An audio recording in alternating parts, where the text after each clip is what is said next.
It's Saturday, July 13th, 1991.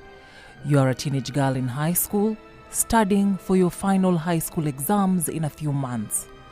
As is the school routine, you have gone for night preps with your classmates. At around 8 p.m., there was a blackout. As usual, you wait with your classmates for a few minutes, then you head back to the dorm and call it a night. At around 10 p.m., chaos erupts. Male students are angry and charged, chanting war songs and hurling insults. Then you remember they had planned a strike. Due to fear, all the girls ran to one dorm.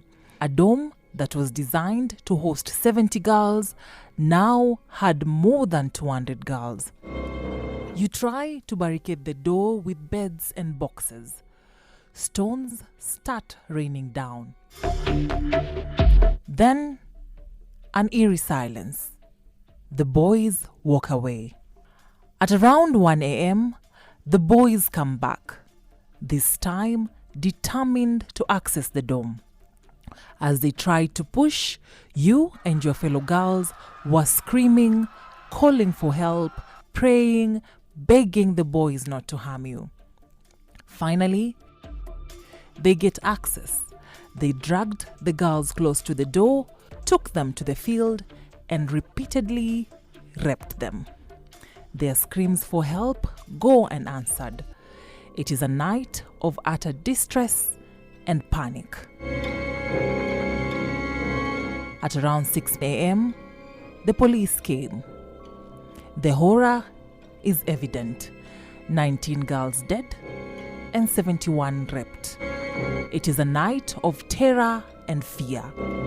Today, it's 34 years later and counting since this massacre happened at St. Kizito High School in Meru. But to survivors, it's still freshly etched in their memories, like it just happened, still haunting their lives every single day. My name is Agutu Rosa, and this is a special report, St. Kizito 1991 Massacre.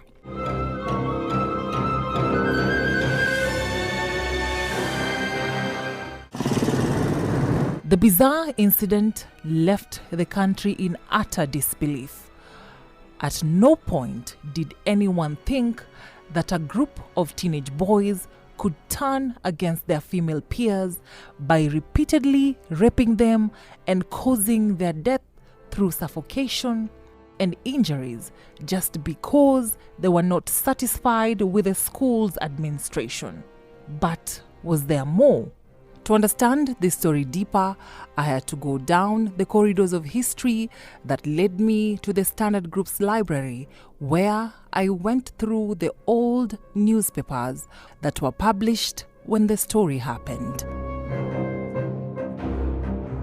Salome Mutua and Patrick Maithima were in Form 4 in St. Kizito when the incident happened. The night is still fresh in Salome Mutua's mind. Hiyo siku tulienda prep jioni, tukakaa kitu kama saa 2 hivi. Saa 1:30 saa 2, wakati sasa giza imeteremka kabisa. Ndio sasa tukaona stima zimesimwa. Kukawa hakuna stima, tukastuka tukauliza ala, kwani imeenda off aje? Tukasikia majowe kwa klasi zingine watu wakitoka mbio. Tukauliza nini shida, tulikuwa tunafikiria ni ile kupotea kwa stima ya kawaida. Kumbe kulikuwa na plan wamekata stima. Ndio sasa tukamkimbia dormitory. Hatukuwa tunajua kama tunaweza hata kuwa na kushikwa vijana kushika wasichana. Sababu tulikuwa tunasoma kama brothers na sisters. Ndio sasa tukakimbia dormitory. Bahati mzuri dormitory mlango ulikuwa umefunguliwa. Watchman wakatoroka, sijui alitorokea wapi. Wengine kuna wenye walitorokea teachers quarter, sababu kuna walimu wachache walikuwa wanalala shule. Sasa tukaingia dormitory. Bahati mbaya kuliko tuteremke kwa sababu tulikuwa dormitory 2. Kuliko tuende hiyo ingine ya chini. Hii ilikuwa ilikuwa imefunguliwa, tukakimbia. Sisi zote tukaingia. Sasa mwanafunzi yeyote alikuwa anataka kuenda mbali kabisa na mlango. The dorm had 2 doors. They locked one and used one to allow girls who were still outside to get in. Then they locked all the doors. Wote tulikuwa tunakimbia tuende mwisho. Ndio sasa wakati vijana wakiingia usipatikane na wao. Unaopa kuwa raped. Sasa tukakimbia tukaenda huko chini. Lakini wale wote walienda wakalala chini, wenye walikuwa juu ya kitanda. Sababu wengine walikuwa wanajirusha tu. Hawakuwa wanajua kama kutakuwa na hatari ya vitanda kutokana. Ndio sasa wale walikuwa wanajirusha huko walifanya wengine wakufe. Sababu kitanda kilikuwa kinatoka hivi na kilikuwa na kachuma chapu. Kale kalikuwa nakaingishwa kwa kitanda. Inafinya mtu kabisa, inadunga kama kisu. During the attack, the boys broke in the dorm and were able to pick some girls, take them to the field and rape them mercilessly. Saa 12 ndio askari walikuwa nakuja na ujue nini Ngondone police station si mbali sana na shule. Na nafikiri hata hiyo mayowe ilikuwa imepigwa na walimu huko na watchman pia walikuwa labda na kasimu wakapigiwa. Walikuwa reluctant. Wangekimbia watu wangekufa sana. Sasa pia askari hapo hawakufanya vizuri sana. Mmoja alikuja akaenda kwa hiyo ndomte watu walikufia akialilia. Alilia machozi yenyewe. Salome is haunted by the memories of her close friends. Wengi. Hata mmoja ni wa kanisa yangu. Anaitwa tulikuwa tunamuita Karambu. Ni rafiki ni neighbor. Hapana Viola Karambu alikuwa akivile lakini mwingine tulikuwa tunamuita Karambu hapa Karambu Githure. Tulikuwa tunamuita Jeni Karambu. Mimi siwezi nikakumbuka hiyo sasa hapo.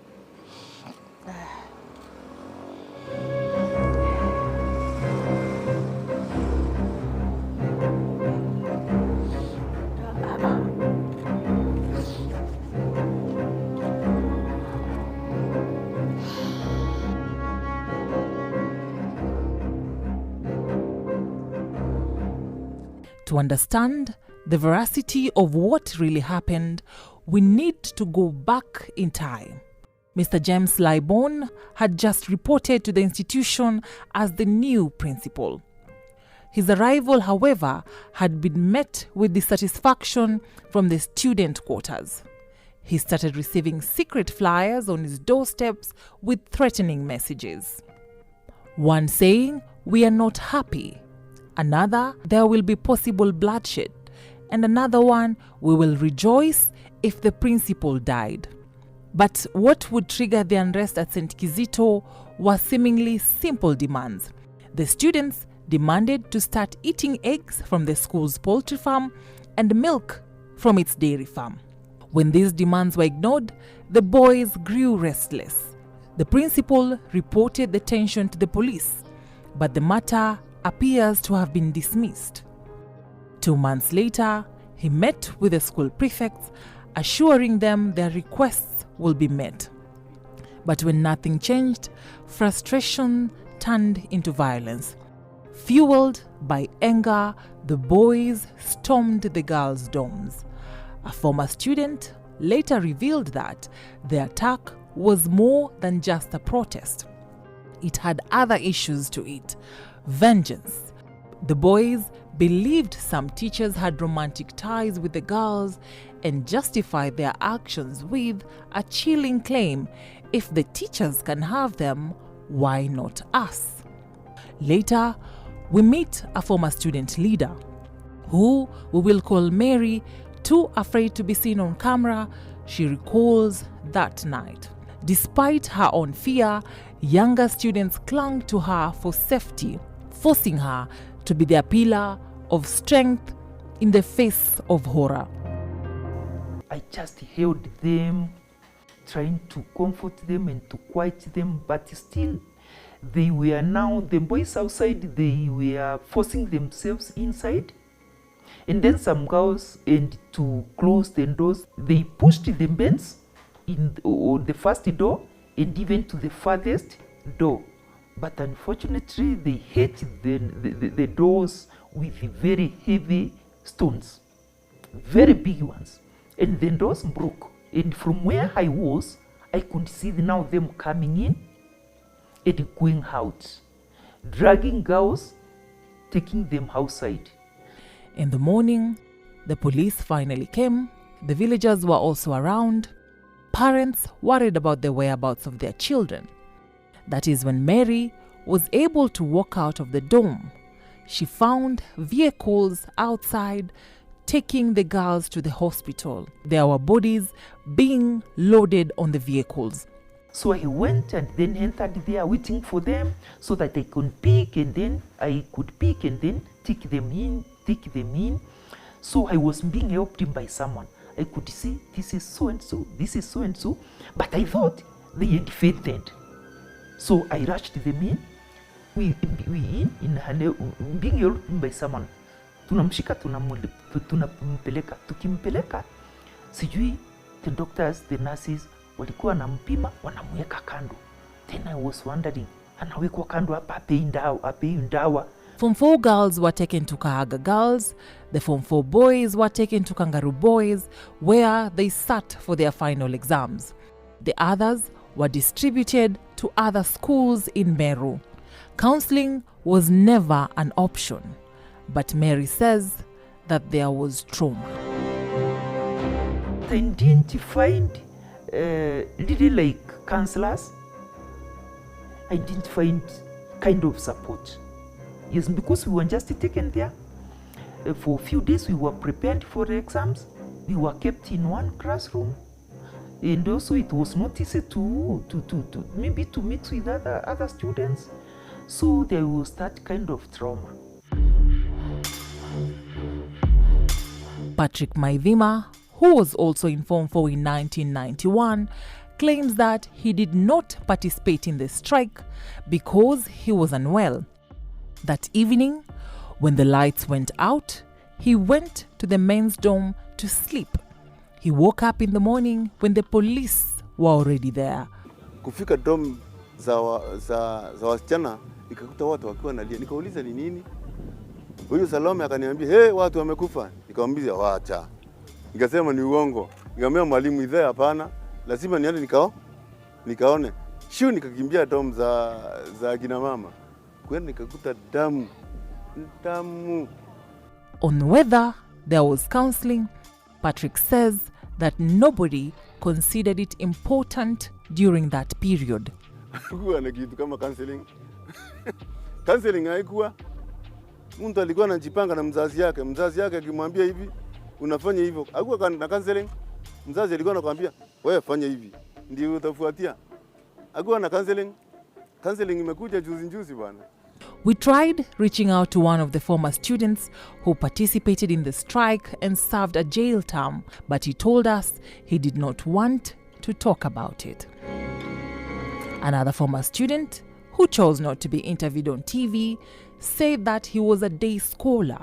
However, since the police were looking for all the boys in the school, he was advised to hide.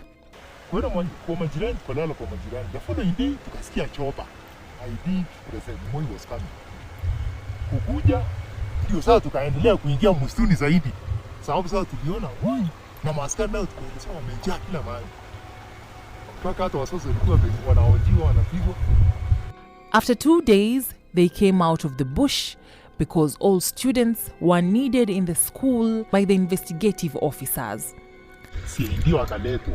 Si ni kuondoa sasa one by one. Huko mkodelewa macho. Tukaelezea vipi sisi. Hii huwa nasoma naenda nyumbani. Hadi nipata sikuulizwa maswali mengi. Nikalisema waenda huko. As fate would have it, while we were finishing this audio interview, another former student walks by and recognizes the man we were interviewing. During their small talk, we mention we are doing a story about St. Kizito. Then he tells us he was a former student who was there during the strike and served 2.5 years in jail. He says that he was expelled from 2 schools before joining St. Kizito. During the strike, he had been at St. Kizito for only 3 weeks, and he still maintains he was not involved in the strike.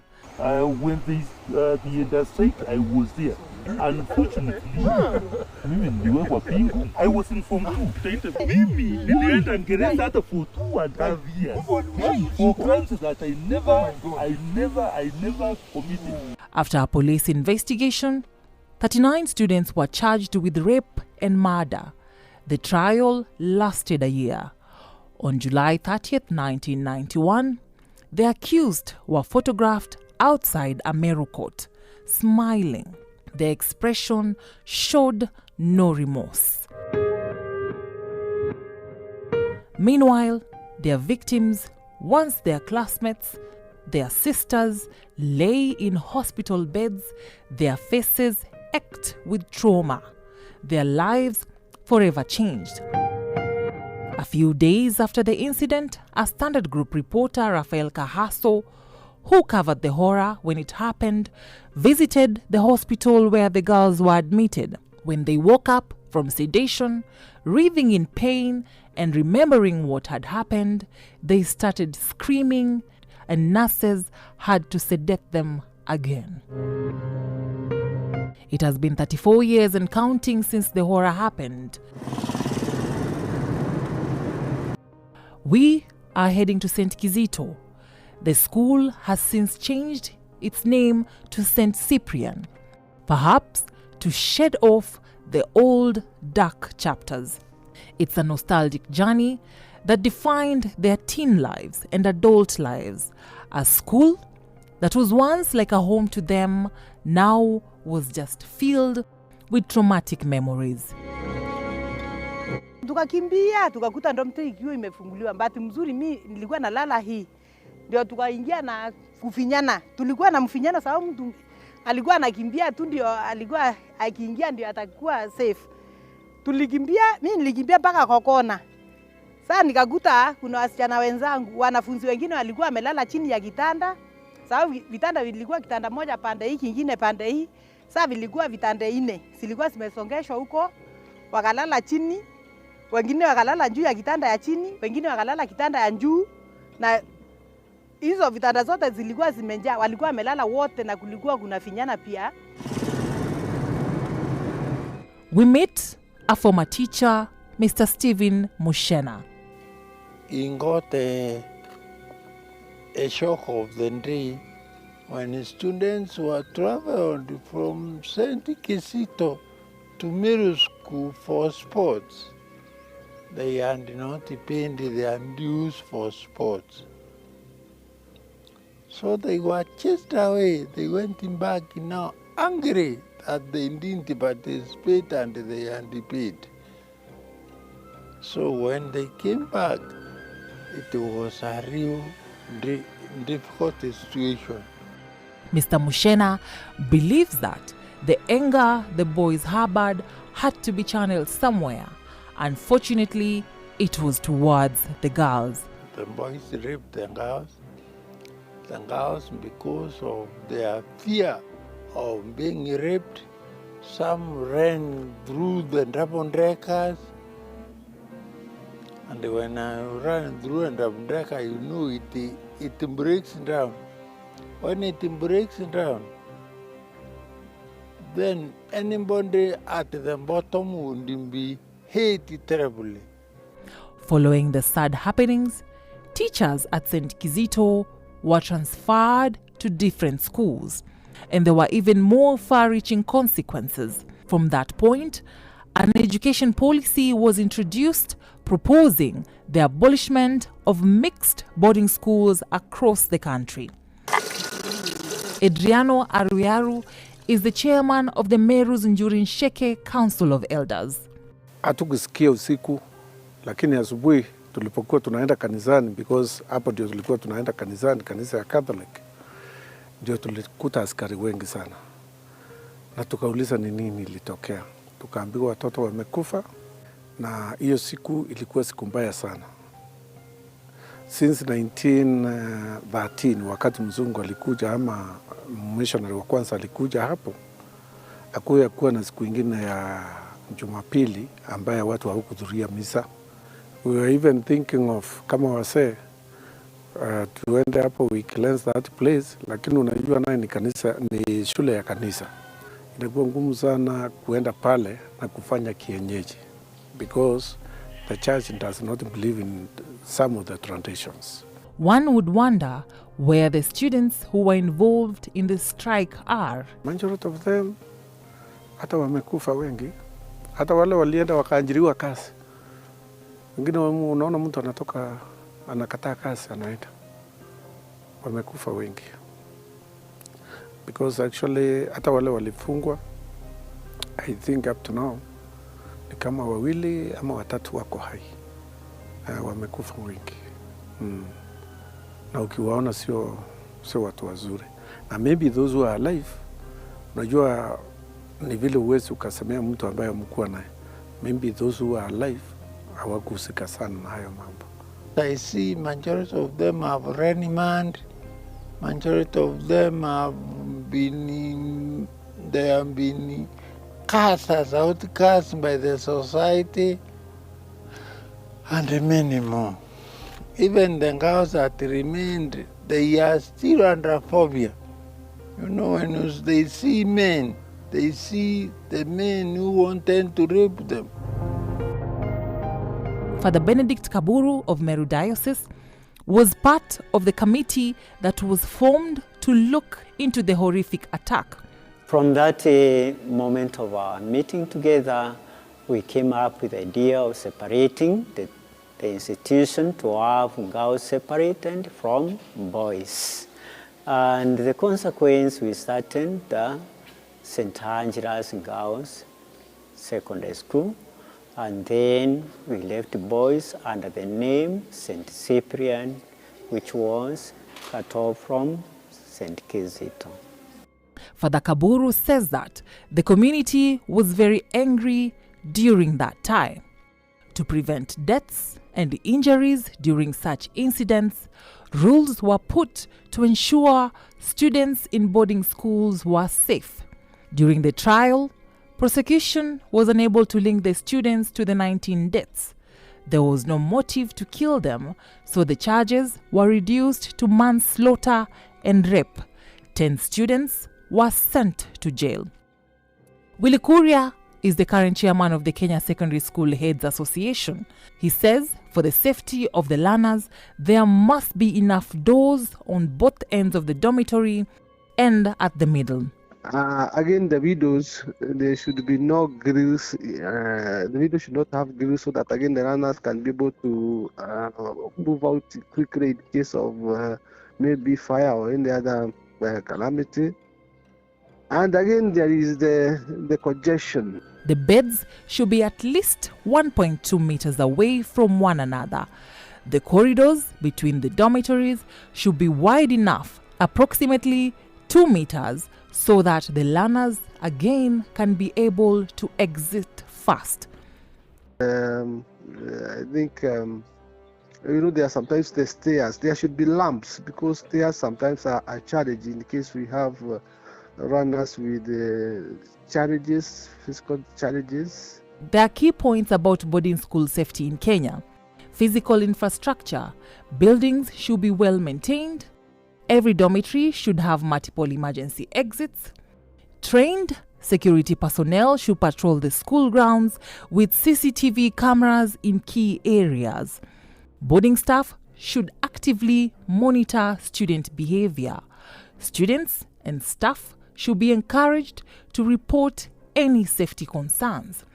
All students and staff should be familiar with emergency evacuation procedures. Schools should have access to counseling services to address student mental health concerns. The traumatic effects of such an incident live through the minds for decades.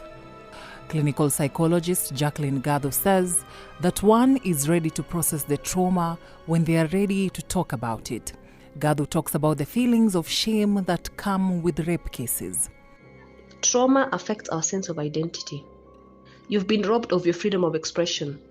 You've been robbed of your authenticity to express yourself. When you go for therapy, you're reminded that you're not under threat anymore. You don't have to keep looking out, like someone is behind you. you do not have to keep being overly defensive or overly protective of yourself because you're not under threat anymore. Gadu says trauma affects one's sense of identity. What are some of the healthy coping mechanisms?